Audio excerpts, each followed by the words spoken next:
Selamat malam semuanya. Ya, ini F-Talk edisi perdana di tahun 2025, edisi 1 Januari 2025. Seperti biasa, malam ini kita akan berikan update market IHSG dan juga membahas ide-ide yang masuk, konsultasi yang masuk di kolom komentar F-Talk edisi terakhir 29 Desember kemarin.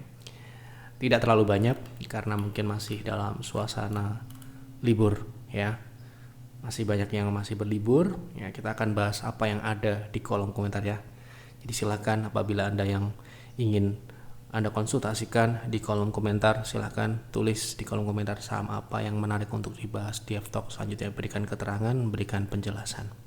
Baik, kita mulai dari IHSG. Sebelum saya mulai, silakan bagi Anda yang belum subscribe, silakan subscribe, dan yang sudah merasakan manfaat dari F-Talk, dukung kami dengan klik like. Pada perdagangan terakhir edisi kemarin kita sudah bahas bahwa potensi IHSG sesuai dengan Stockholm untuk minggu terakhir dan minggu pertama ya pergantian tahun 2024 ke 2025 masih melanjutkan rebound sesuai dengan judul ya, dan penutupan terakhir IHSG ditutup menguat 0,62%. Jadi selama bulan Desember kemarin IHSG itu minus sekian persen, nggak sampai 1% ya, tapi memang pergerakannya cukup agresif. Jadi memang terasa cukup ya bisa dikatakan cukup volatile gitu ya pergerakannya. Ini 0,48%. Sempat naik ke 7.500-an yang mana waktu itu target pullback ya, dan kembali turun ke bawah, bahkan sempat turun ke bawah 7.000. Nah sekarang IHSG sudah kembali ke atas 7.000 ya, dan potensinya masih sama dengan apa yang saya sampaikan, apa yang kami sampaikan di Stockholm edisi hari Minggu kemarin, bahwa potensinya adalah menguji kembali 7.120 sampai dengan 7.300. Oke, jadi belum ada perubahan. Kita lanjut ke pembahasan saham. Malam Pak, Adi kira-kira bakal lanjut ke TP2 Stockholm nggak Pak? Saya masih hold 10 PV, sudah jual 5 PV. Oke, ini salah satu saham pilihan minggu terakhir atau Stockholm terakhir di tahun 2024 adalah saham Adi. Terakhir Adi kita masukkan Stockholm ya, edisi 29 Desember, dan dengan target naik di 8.800. Kita lihat dulu penutupan terakhir apakah masih ada potensi untuk naik. Oke, kemarin sempat naik ke 8.600 ya. Itu masih menutup gap terdekat ya di 8650. Saat ini potensinya masih mengarah ke atas 9.000 ya. Dilihat dari tren koreksinya ini sudah dipatahkan ya, sesuai dengan penutupan terakhir ini potensinya masih mengarah ke 9.000 sampai dengan, kita bisa lihat ini potensinya bisa sampai dengan 9.825. Jadi sementara ini masih memungkinkan untuk lanjut naik ya. Oke. Untuk Anda yang masih hold ADI, proteksi bisa dinaikkan ya. Bisa dinaikkan ke atas 8.150 ya, di bawah 8.200. Apabila penurunan perdagangan selanjutnya turun ke bawah 8.200, ADI potensi kembali ke bawah 7.600 ya. Itu jadi Anda bisa naikkan proteksi atau stop loss ataupun cut profit di area tersebut. Mau analisa saham CNMA untuk swing trading, saya punya 10 PV di harga 192. Saat ini lebih besar mana kemungkinan untuk naik lagi atau kembali turun? Apakah sebaiknya sekarang TP semua atau turun lagi? Terima kasih masukannya Pak Yev. Sudah punya di 10 PV ya, 192.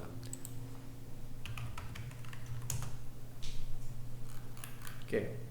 Kalau kita lihat di sini memang masih ada potensi naik ya ke 0,6 ya di 208. Apabila Anda punya 10 PV, mungkin saran kami bijaknya adalah merealisasikan profit sebagian ya, sisanya bisa hold di 208. Ya, itu target selanjutnya ya, setelah target sebelumnya di 196. Kita lihat dari sini modalnya 192 ya, memang potensi kenaikan untuk di dalam tren turun SNMA ini masih terbatas di 208. Apabila dia bisa naik di atas itu akan bisa kita lihat potensi lebih lanjut ya. Sementara ini belum. Jadi kita lihat yang memungkinkan di 208. Jadi Anda bisa realisasikan sebagian, mungkin 50% dari alokasi saat ini. Oke. Kita nggak akan bahas saham yang tidak ditanyakan ya, seperti ini kita tidak bahas ya. Kita lanjut sampai ke SCMA. Mohon analisa SCMA untuk trading risk rewardnya untuk proteksi di berapa? Saya sudah punya di 158. Oke.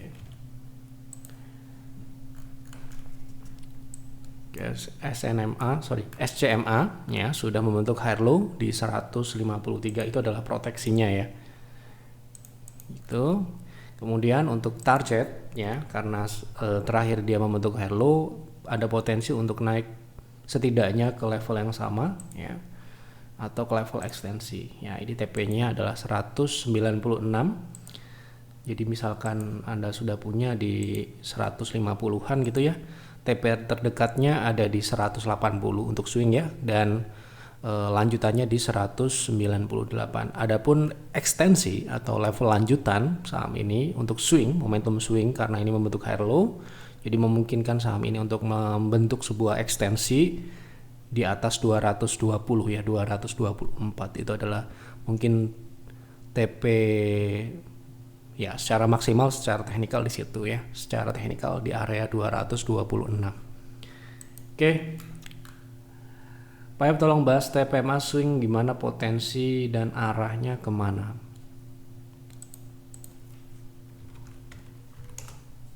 Oke. Untuk swingnya pertanyaannya. Oke. Saat ini TPMA secara teknikal jangka pendek ya sedang menguji EMA 60 ya, karena terakhir memang tren minor atau tren jangka pendeknya adalah turun ya ini. Jadi potensinya adalah menguji EMA 60 di 660 ya. Jadi untuk mungkin kita berharap bisa potensi naik yang lebih lanjut, TPMA harus breakout terlebih dahulu di atas 660 dan tutup di atasnya, baru kita akan bicara potensi lanjutan. Dan kemungkinan secara probabilitas, karena saham ini memang masih uptrend dalam jangka menengah panjang, jika dia tutup di atas 660 potensinya cukup harusnya bisa lebih tinggi ya gitu. Misalkan ke 735 yang mana ini merupakan resist sebelumnya ya, ini ya. Jadi di area inilah kira-kira kalau dia bisa breakout. Ya, misalkan kita mau swing trade dengan kondisi saat ini yang mendekati EMA 60, bijaknya adalah menunggu konfirmasi di atas 660 tadi ya, agar kita bisa meminimalisir juga risk ya, dan juga probabilitas untuk berhasil itu jauh lebih besar. Kenapa? Takutnya kalau Anda berspekulasi di harga saat ini ternyata besok balik downtrend gitu ya. Oke. Alhamdulillah BBRI sudah menunggu tidak sabar untuk membeli di harga 4.000-an. Silahkan. Pak Yev, kok audionya agak kecil ya? Mohon maaf ya, mungkin saya juga tidak tahu, ini seperti biasa aja, settingan seperti biasa. Oke. Tapi ya mohon maaf ya apabila kualitas suaranya mungkin kurang jelas. Permisi Pak, Bapak setuju tidak kalau trading itu sama dengan judi? Jika iya atau tidak, tolong berikan alasannya Pak, karena saya ingin terjun ke dunia saham, butuh informasi yang valid, soalnya kata orang trading itu judi. Terima kasih. Sudah sering saya bahas ya terkait trading dan tidak tradingnya pada saat kita beraktivitas di market ya. Mau itu trading, mau itu investasi, bisa judi ya apabila kita tidak melakukannya atas dasar analisa. Jadi kalaupun nggak cuma trading ya, investasi pun bisa menjadi judi jika kita beli tanpa dasar, tanpa analisa, tanpa pertimbangan, tanpa ilmu, ya jelas itu adalah sebuah spekulasi ataupun sebuah pertaruhan yang tanpa dasar. Sedangkan kalau kita melakukan analisa, sedangkan kita melakukan aktivitas yang sama dengan ketika kita bisnis, kita berdagang dan sebagainya, kan itu ada analisanya dan sebagainya, ada pertimbangan kalkulasi risiko, kalkulasi potensi profit dan sebagainya. Itu adalah bagian dari menjauhi tindakan perjudian. Jadi mau itu trading ataupun investasi bisa menjadi judi jika tidak didasari dengan analisa dan ilmu, gitu ya. Sudah sering saya jawab dan bahas terkait ini. Itu pandangan saya seperti itu. Ya monggo, Anda mau nilai trading itu judi atau tidak, itu saya kembalikan kepada Anda. Yang jelas, dasar dari trading yang kami lakukan maupun investasi yang kami lakukan itu jelas ada parameter-parameter, ada ilmu-ilmu yang kita pergunakan, ada dasar yang jelas dalam melakukan aktivitas baik itu trading maupun investasi jangka panjang. Baik, begitu kira-kira sudah saya jawab dan kita coba bahas.